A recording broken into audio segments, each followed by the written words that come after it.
Hi, Winnie. Just to start with, and it's again back to Mo, I just wonder, given all the talk of him, and you mentioned him being up there with the best players in the world at the moment as well, is Mo now getting the recognition from elsewhere that his numbers and performances deserve? And how do you rate his chances of winning the Ballon d'Or? Does he indeed deserve to win the Ballon d'Or this year? Yes. I have no idea how exactly how you win the Ballon d'Or, to be honest. If it's about being in the Champions League final, scoring the most goals, stuff like this, then it could be slightly difficult. Maybe if it's about performances over the last 2 years, then there's a chance from my point of view, but I'm not too much in the competition, so to understand exactly how it works. Does he get now the recognition finally? Look, internally, he always got it. Externally, I don't know. You can answer that much better than I can. But that after the two goals he scored now, people think all of a sudden now because of that could be the best player in the world. Is a bit strange. He scored goals like this before, and he performed since years on incredible high level. And my concern is obviously first and foremost that he will do it again and again and again and again. What he did so far, but. Whatever you want to write positively about him, do it. He deserves it. But now let's prepare Atletico. And how would you sum up then the importance of these two games with Atletico? Because when we look at the group, it appears to be two games that could ultimately decide top spot. Yes, if you win both games against Atletico in that group, then it's pretty likely that you go through. That was clear from the beginning, I would say. So, but... yeah, we didn't even play the first one. So, and we know we lost last time both games against Atletico. So I'm a very positive person, but I'm not that positive or naive that I think we have these games already in our pocket. So it's a tough place to go. We know that last time when we played there, we got an early goal, and after that we had a lot of possession, but not enough. Or not good enough chances because we played not really well that night. We learned a lot between the two games. Second game was an exceptionally good game in the most difficult circumstances I ever played football. We played an outstanding match, but it was the last one for a long, long time. We lost it. That was not nice, but was not really important that night. It didn't feel like important anymore that night. And so now the world is in a better place again, not safe, but in a better place. And so hopefully we can use the things we learned from the two games we played against them, even though they changed a lot since then. They play a different system, changed a lot of players. And so we face a different, but not a weaker animal. So they became Spanish champion last year, so that's not an easy thing to do. And some of the core of the players are still together for a while, so they know how to win football games, and that's what they will try tomorrow. Okay, thank you, Vinny. We'll go in the order on the screen. We'll take one from James from TalkSport, then we'll go to Mike Hughes from BBC Merseyside. James. And your record away from home this season has been brilliant. It's 3 or more goals in your last 6 matches on the road. What do you put that down to? Didn't really think about it. It's a performance and opponent and story of the match. Let me say it like this. That's why we did it, probably. That's never easy. It was for sure not easy, but we really don't think about it. If you wouldn't tell me, I wouldn't know it, because I wouldn't think about it, where we score the goals, when we score the goals. But we never made a big difference between away and home games. It's just we enjoy it more at home. That's true, because we are in our dressing room, in our stadium, we are with our people around, and a lot of them, and they're all in good shape, all excited to see us again and stuff like this, that we love about our home games. But we never made a really big difference with away games. But now it's Atletico, and scoring 3 goals doesn't sound too likely now. In a game against Atletico, not sure they conceded ever 3 goals, to be honest. But that's not about that. We want to have a positive result and a positive performance, and that's what we are thinking at the moment about, not the final result. Okay, thank you, James. We'll go to Mike Hughes from BBC Merseyside. I've got probably all the people I can take now. If you're in the panel, it means that we're going to take your questions. So you don't need to use hands up. I will come to you. Probably our limit just about. So, Mike, you're next. Hi there, Jurgen. Hi.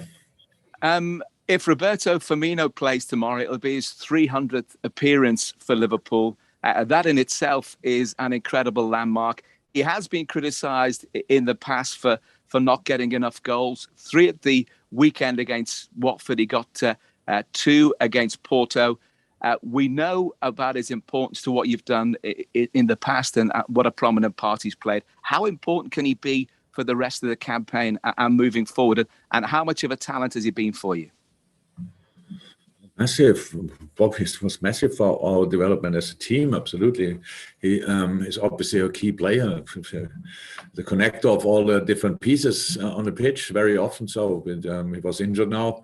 Unfortunately, didn't have a proper preseason. Then getting injured, that's now not too helpful, obviously. But the 3 goals from the weekend for sure will help him a lot. And so for that, I think I was never shy of putting praise on Bobby Firmino and his importance. So maybe if you forgot that, then go a bit back and you'll for sure recorded something like that, where I said a lot of nice things about Bobby because he deserves it, and he is our false 9. But and on top of that, a very, very, very important player, of course. Thank you, Mike. We go to Diego Torres. Diego, are you asking in English or Spanish, just so we know if we need the translation? In Spain, please. Okay. In Spanish, please. Can you just give the boss 1 second to put the headphones in? Okay, don't worry. No problem. Then fire away, Diego. Okay. Buenas tardes, Jurgen. Diego Plaza from Chiringuito. Good afternoon, Jurgen. 2 seasons ago when you met, you didn't understand how Atletico played that style of football with the squad of players that they had. And you said that you didn't want to add anything in the press conference afterwards.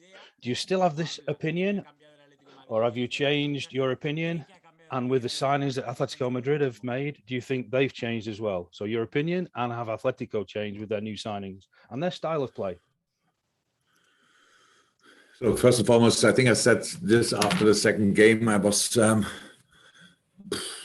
angry, disappointed about a lot of things. So about life a little bit, that things go so wrong with the world in that moment.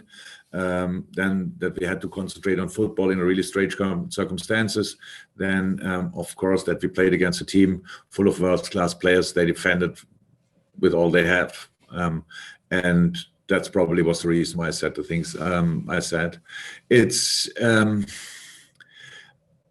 look, Diego Simeone is doing absolutely everything right. He is the current Spanish champion. He's at Atletico for, I don't know exactly, for a long, long time. Very successful there. Has a bunch of world-class players, keeps them on their toes. They fight with all they have for their lives. That says a lot about the quality of Diego. So I couldn't respect more what they do. Do I like it? Not too much. But that's normal because I prefer a different kind of football. But that's me. Other coaches prefer other kind of other styles of football, and so nobody has to like it. It just has to be successful, and that's what Atletico is for sure. And that's why. And you are right. They changed opposite. They changed system. They brought in new players back, all this kind of stuff. So it's in very difficult times for football clubs. Obviously, how you know in Spain, pretty good. They did an impressive job with signings and these kind of things, and have a proper team and look for me like the possible champion again of this year. So in La Liga, and that's incredible. So yeah, what I said was for sure influenced by the mood I was in on that specific day 1.5 bit more years ago. Thank you. We now go to Diego Torres. Sorry, because there was 2 Diegos. My mistake there. Diego Torres, are you going to ask in Spanish or in English, Diego, just so the manager needs to know? In English, no problem. Super, thank you.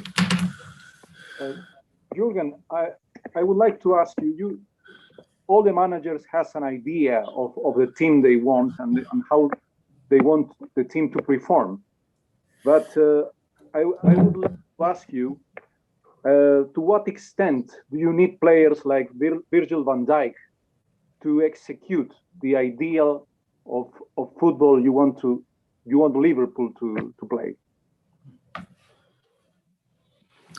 We need all our players to play the football. We didn't know exactly which kind of football we want to play before we had the players together. So there was always a basic idea there, but the better the players get, the more, or the better is the football you can play. That's how it is.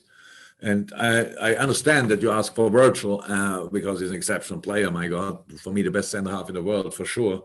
But that we couldn't play the football we wanted to play last year was not only because Virgil was injured. We had no Joel Matip, we had no Joe Gomez, and Ibou was not here yet. We had to find solution as long as we could play then with centre halves again, young centre halves. They did an incredible job. You should see these games. What they did was absolutely exceptional. So we became third at the end of the season. So, but we played in moments. We played still the football we wanted to play. But of course, the football you play depends massively on the players you have on the pitch. And Virgil would help each team in the world. And thank God, he is with us. Okay, thank you. We now take one from everybody to finish. We'll go to Lashin. I hope I'm pronouncing that correctly. Lashin Salem, who looks like he's in Madrid. Hello, in Spanish. Yes. Okay. Just give us 1 second. Vale. Okay. Looks lovely weather there, by the way. Nice Okay. Arthur, I'd like to know what do you think about this Atletico? What do you think of Atletico, and how do you see them this season? Are they different from previous seasons when they've had a bit of stick for defending? Do you see them playing any differently this season so far in La Liga? Your colleague asked pretty much the same question. And the colleague before asked pretty much the same question. Yes, they are different because they play a different system, and they have obviously brought in some new players or old players, brought them back, and that's a pretty special team. But they are still the result machine they were before. So they have it's incredible how Diego keeps them all on their toes. That's how it is, and so I respect that a lot, and no criticism. I explained it to your colleague already, so maybe you can call him. Thank you very much. Nice to see you in Madrid soon. Right, we go one from everyone to finish. Chris, followed by Carl, followed by John, followed by Paul. So there we go. Chris. Yeah, my Spanish is so poor. I'm sorry if I'm repeating a similar theme.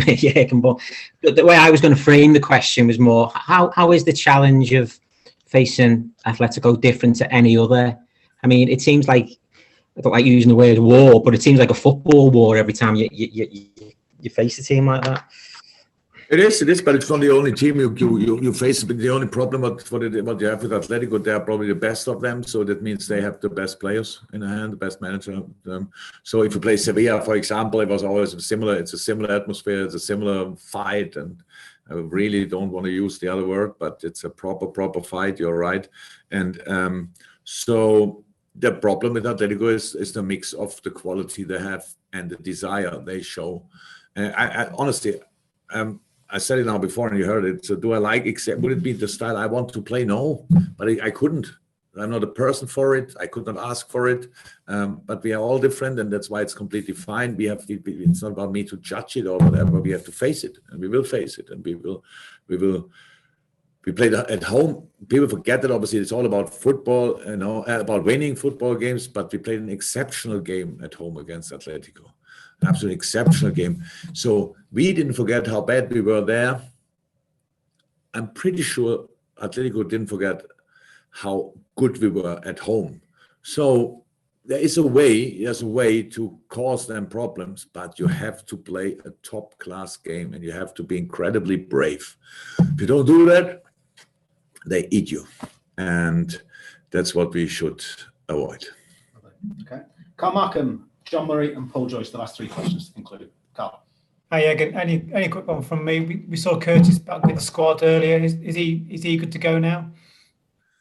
Unfortunately, Curtis was only with us in the warming up, and will be here in Liverpool to hopefully make the final steps to full training. So again, today he did only warming up, and then he had to go in. He did his stuff then, not going in. Did his stuff then, but still individual training. And we decided to leave him here to continue that, and then hopefully he's ready for United. Thanks, Carl. John Murray. John, you're on mute. If you don't mind just taking that off very briefly, and then. No, we still can't hear you. Go on. Whack the mute button off, John. Yeah, got it. Thank you. Yes, sorry about that. Jurgen, I heard what you said about Virgil van Dijk there. Thank God he's your player. But how significant is simply his presence in what you've done so far this season? Yeah, look, for me, I love. I could talk about Mo Salah and that he's world class the whole time. We could do the same for Virgil. The only problem, if you talk about football, it's not about individual players. And again, it always sounds like if we would have played the last season, the whole season could have played with Joe Gomez and Joel Matip. There would have been a different season. I promise you, because these boys are world class as well, whatever other people say. So yes, it's massively helpful, and I love each moment when Virgil's back. And it hurt all of us to seeing him on crutches through the building. But the main problem was that the other two were on crutches as well in the same moment. That was our problem. So now Virgil's back, Joel is back, all of them are back. Ibou is in. So and Nate Phillips is still here and in incredible shape, by the way, as well. So that's the situation. And yes, if you have your best players on the pitch, that makes it more likely to play good football. That's how it is, of course. But it's not the only ingredients you need. We have to make sure that we are really, really good tomorrow night, because this is one of the challenges in European football, facing Atletico Madrid. They like that image, by the way, and I like that. But now it's not about me liking it, it's about really facing it and give them a proper game, and that's the plan. Okay, thank you. I'll finish with Paul, who I think is over there. Paul, how do you remember? Yeah, again, I was just wondering if you think Mo's performances make his contract easier or harder to resolve. I don't know. We will see. There we go. Okay, thank you very much. Thank you, guys. Appreciate it. We'll see you all. Probably speak to some of you over there when we get there. So all the best. Thank you. That's us. Thank you.